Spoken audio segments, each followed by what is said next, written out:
What is up, guys? This is Nick, and we are back on this channel. So I'm gonna start doing videos for everything sports related. Mostly will be the tennis stuff, but we're gonna do stuff like this for every sport that I watch,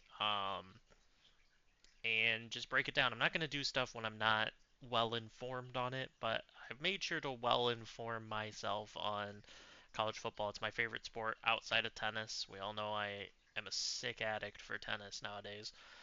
But other than that, college football is my favorite sport. Watch it every Saturday. Make special plans to make sure I can watch all the Oregon games. Yeah, it's what I it's what I spend my falls doing. So I'm a college football freak, and we're gonna go over it today. We got the new AP poll, coaches poll, and um, we've got some uh, data here that I put together. Put together my own personal. We'll talk about down here on the sheet. I have what's so popular to talk about: quality losses, bad losses, quality wins. Don't know why this quality wins and wins versus current CFP top 25 switch places, but okay. Let me drag these over. Little nice little. We'll do it in the middle of the video. But yeah, we're just gonna go through this. I will make a video going over my predictions for the conference championships. We'll see if they change from this video because you'll get a little bit of a breakdown from me, and then we will, uh, we'll wrap it up. But I'll do another video when we get the official CFP rankings. We'll officially eliminate teams, um, and officially mark teams as locked in. I think currently all the way to here is locked in. Texas A&M, Ole Miss, Texas Tech, Oregon, Georgia, Indiana, and Ohio State. I think there's no argument. No matter what the CFP rankings are, those seven are locked into a spot.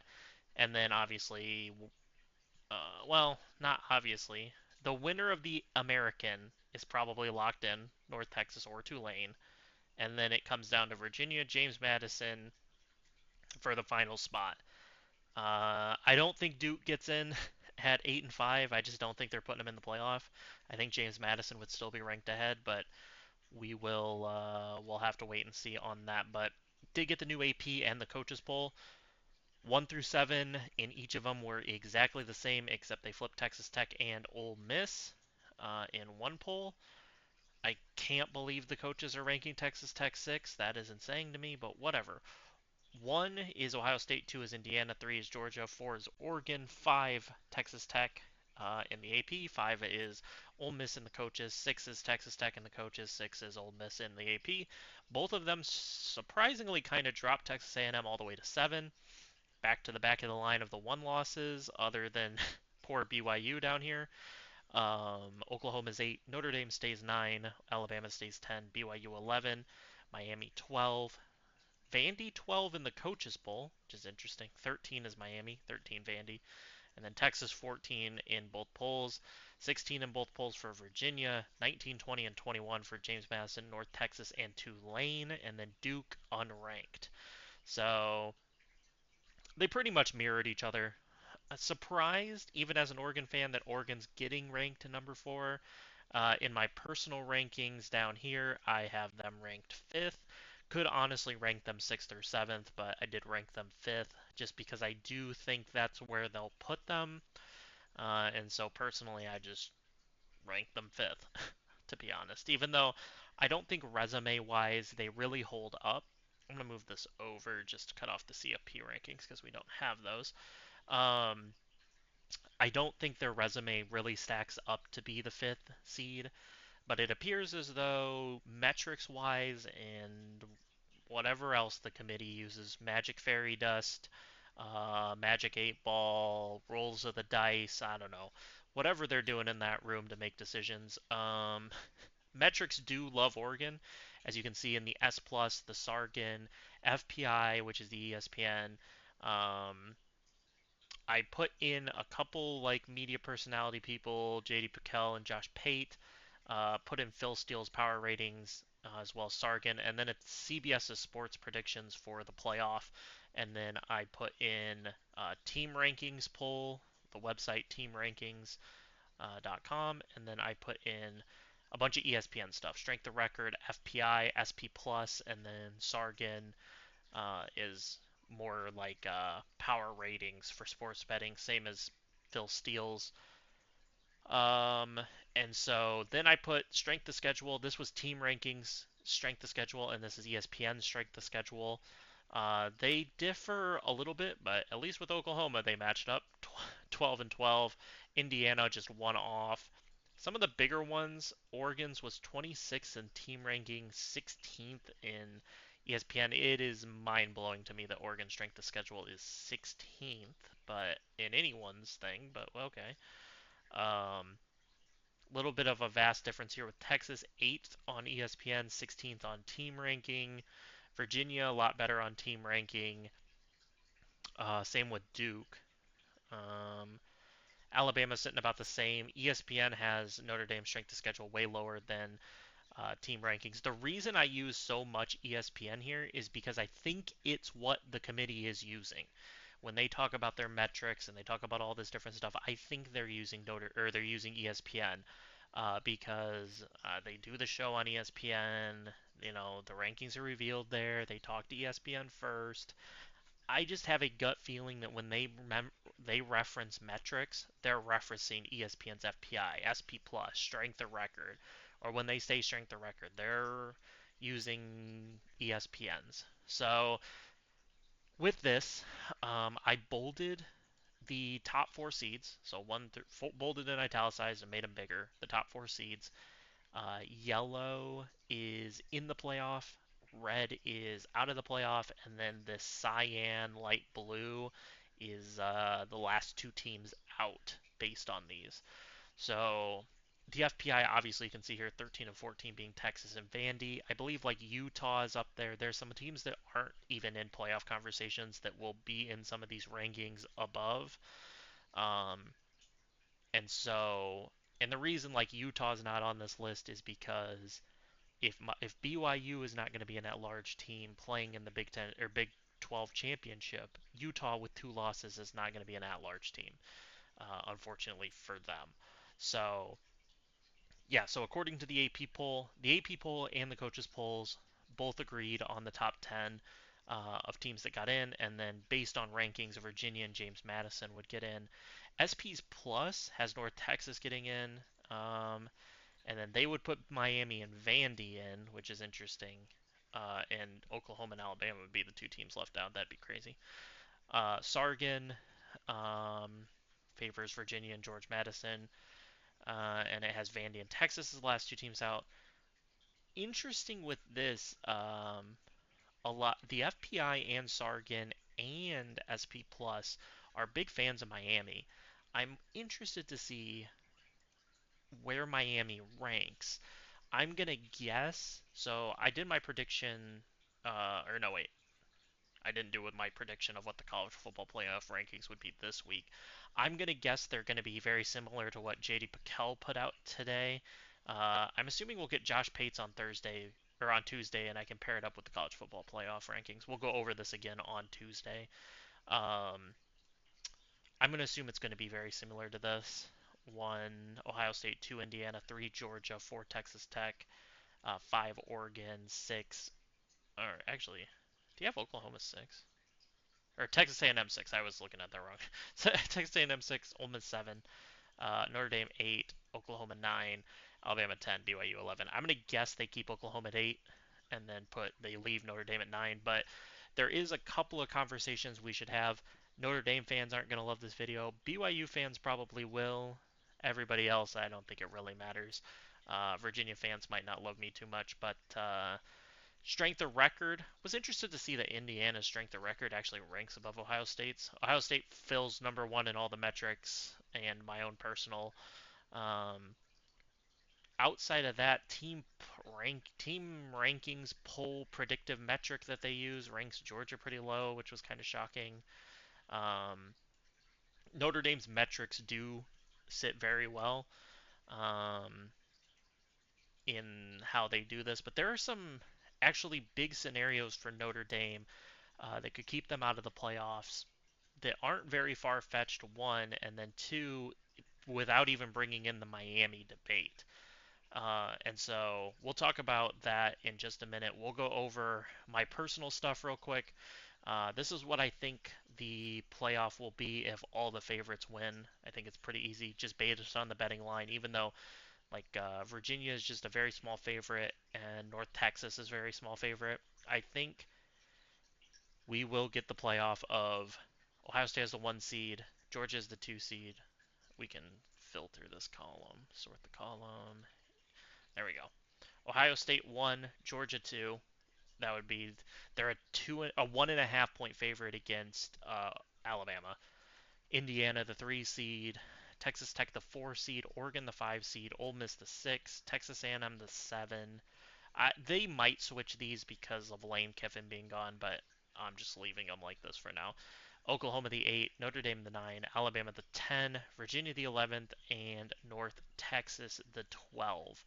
So moving on, this is my own personal predictions for this as currently.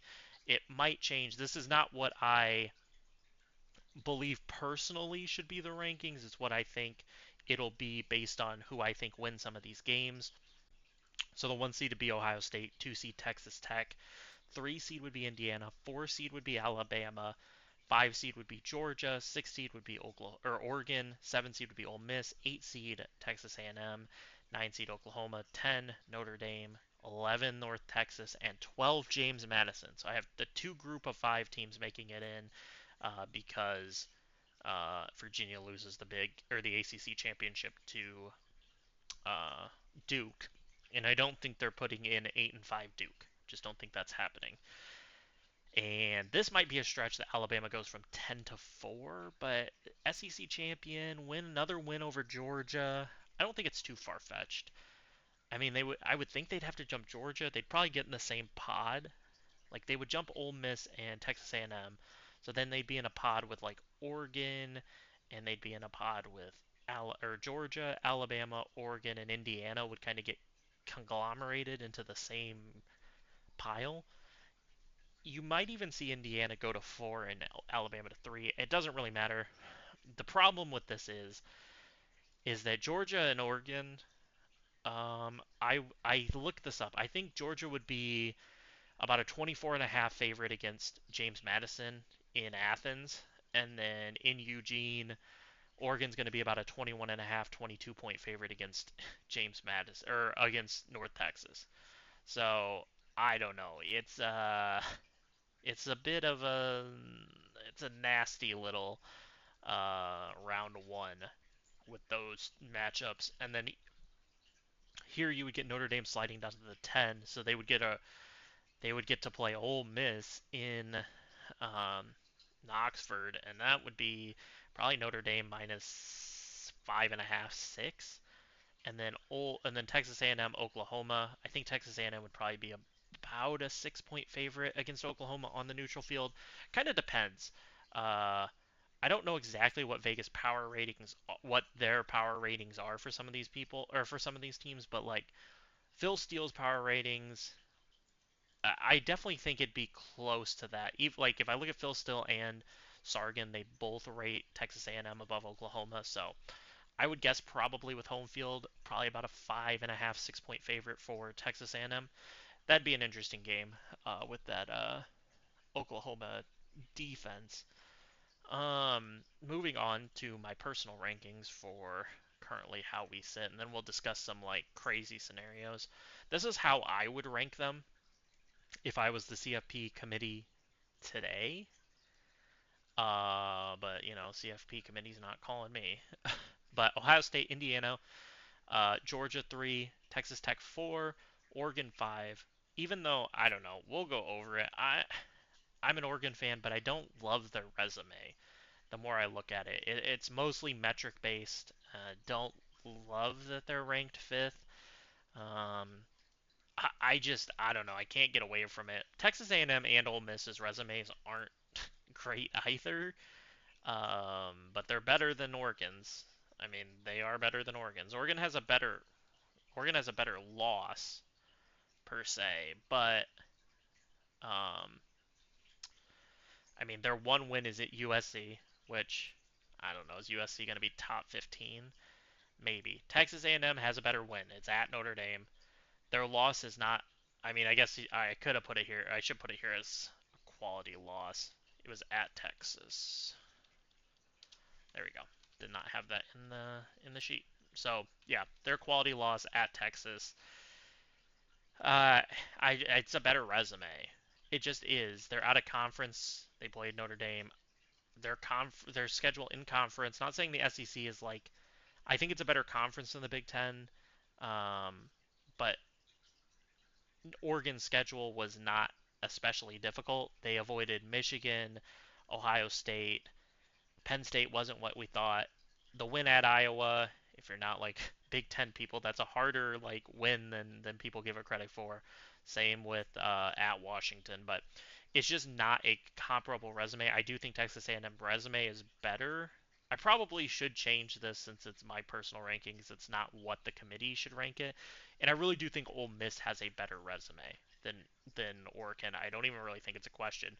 They have two top 25 wins against current CFP teams. So I am dropping just for my preconceived numbers here. We'll change them. I'll update them when they come out with the new rankings. But currently, I do not have Navy getting ranked by the committee. I have Pitt falling out and Georgia Tech falling out of the rankings and Tennessee staying in the rankings. So those are kind of the four teams. Missouri is ranked in the AP. I don't think they'll be ranked in the CFP, but maybe they are. And then I'll have to go back through and adjust these numbers. But I'm going to do this retroactively. I'm actually going to put Ole Miss 6. I'm going to put Texas A&M, or sorry, 5, Ole Miss 6, and Oregon 7. It has nothing, like I said, I am an Oregon fan, but I just don't think the resumes actually stack up there.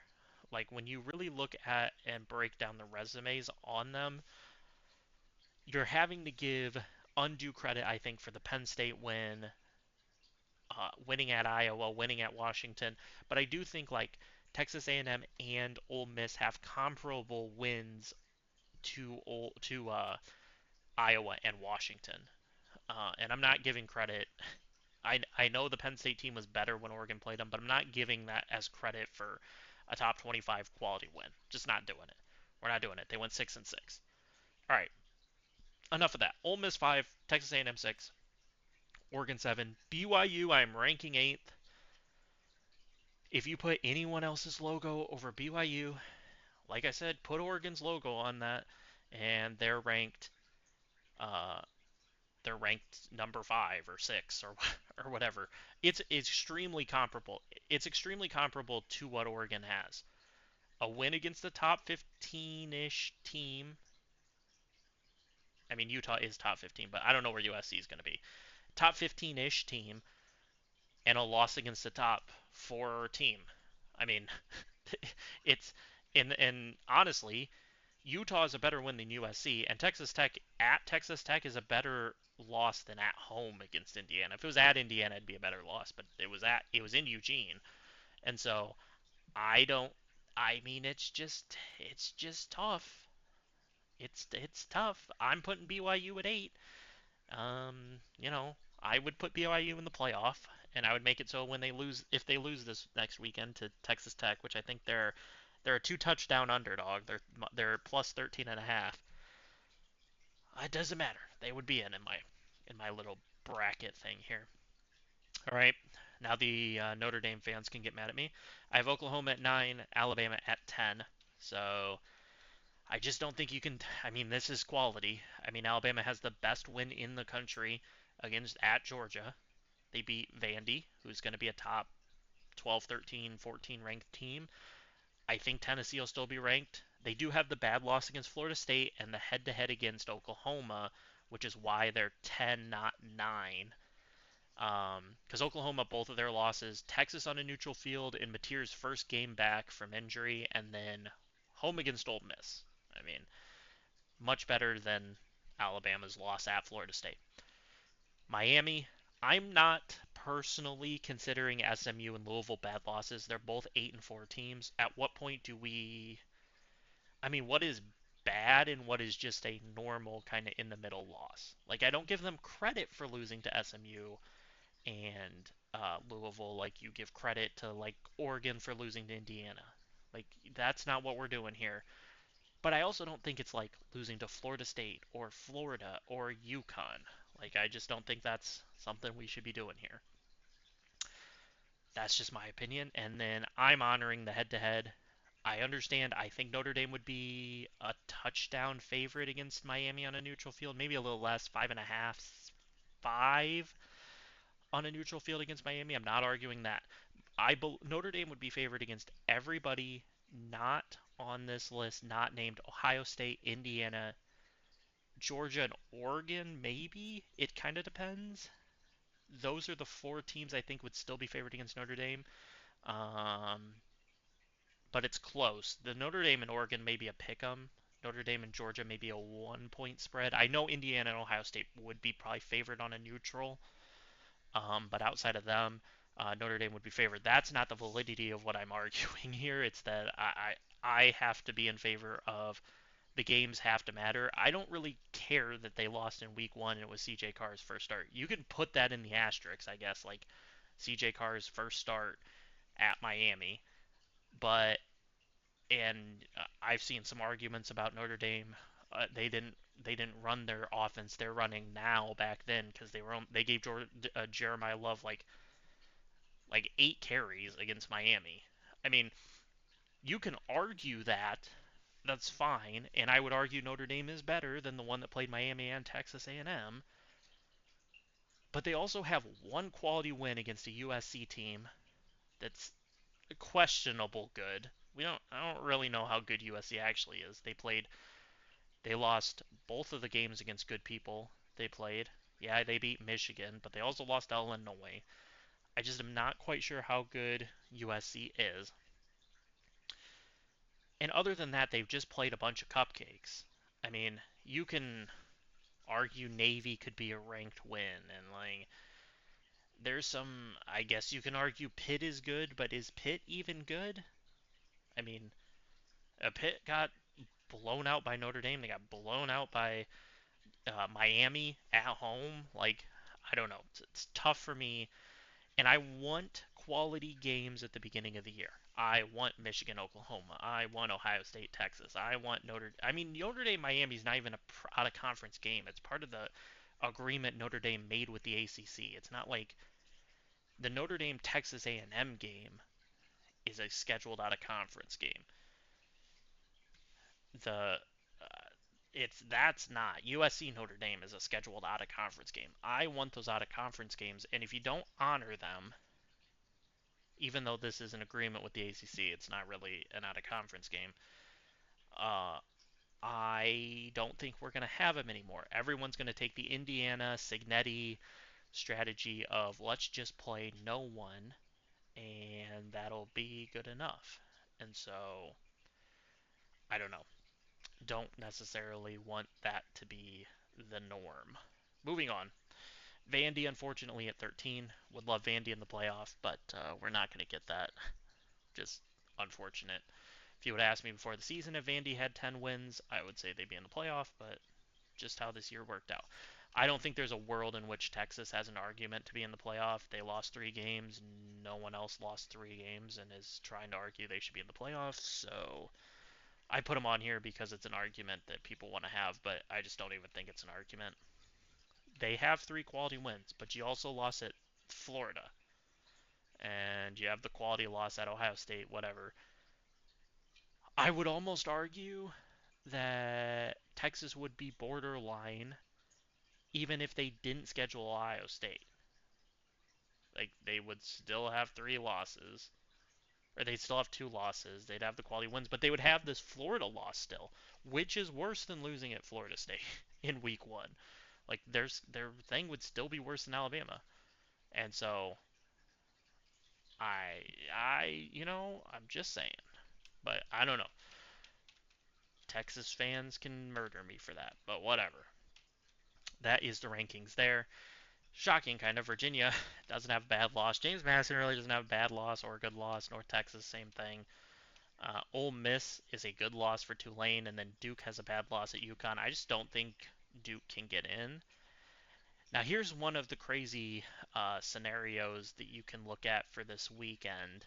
Um, is what happens if BYU wins and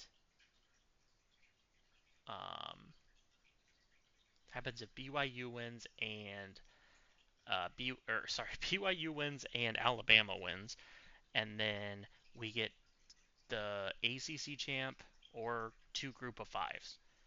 All right.